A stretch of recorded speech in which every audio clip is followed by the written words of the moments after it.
రోజులు గడిచే కొద్దీ నాకైతే టెన్షన్ అయితే బాగా ఎక్కువైపోతుంది. ఏం చెప్పాలా ఏంటి అనేది అయితే ఏం అర్థం కావడం లేదు. మీకు అర్థం కావడం లేదు కదా? వీడియో లాస్ట్ వరకు చూసేయండి, మీకే అర్థమవుతుంది. Hi, welcome to my mini vlog. మీరు నేను ఎలా పనులు చేసుకుంటాను ఏంటో అనేది చూస్తాను అన్నారు కదా. నేను మార్నింగ్ అలానే ఈవినింగ్ కుకింగ్ ఇలానే చేసుకుంటాను, కూర్చుంటూ నించుంటూ. నా ఫస్ట్ ప్రెగ్నెన్సీలో అయితే నేను గుర్తుపెట్టుకునేంతగా ఏం లేదు. ఎందుకంటే అప్పుడు చాలా ఎక్కువ ఇంట్లో ఇష్యూస్, డిస్కషన్స్, అస్సలు ఏడ్చుకుంటూ ఎక్కువ ఏడుస్తూ ఇలానే ఉండేదాన్ని. అలా అయ్యి నేను దాన్ని ఏం గుర్తుపెట్టుకోవట్లేదు.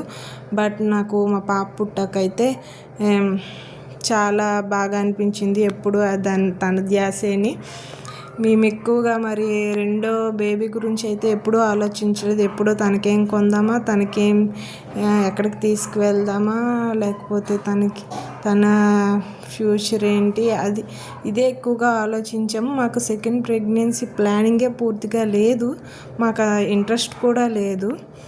మా పాపతోనే అలా కాలక్షేపం ఈ ఫైవ్ ఇయర్స్ అయితే తన గురించి ఆలోచిస్తూ మాకు ఇలానే గడిచిపోయింది. బట్ తనకి ఊహ తెలిసిన తర్వాత తను అడగడం స్టార్ట్ చేసింది. వాళ్ళకి చెల్లుంది, వీళ్ళకి చెల్లుంది, వాళ్ళకి తమ్ముడు ఉన్నాడు, నాకెవరూ లేరు అనేసి.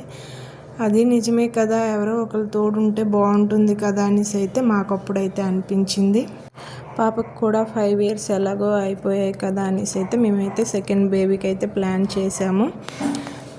సెకండ్ బేబీ ఇలానే నేను ఇలా కన్సీవ్ అయ్యాను అని తెలిసిన వెంటనే మా హస్బెండ్ నేనైతే పాప ఆల్రెడీ ఉంది కదా, ఒక బాబు అయిపోతే ఫ్యామిలీ ఫుల్ఫిల్ అయిపోద్ది అనేసి అయితే మేమైతే అనుకున్నాము.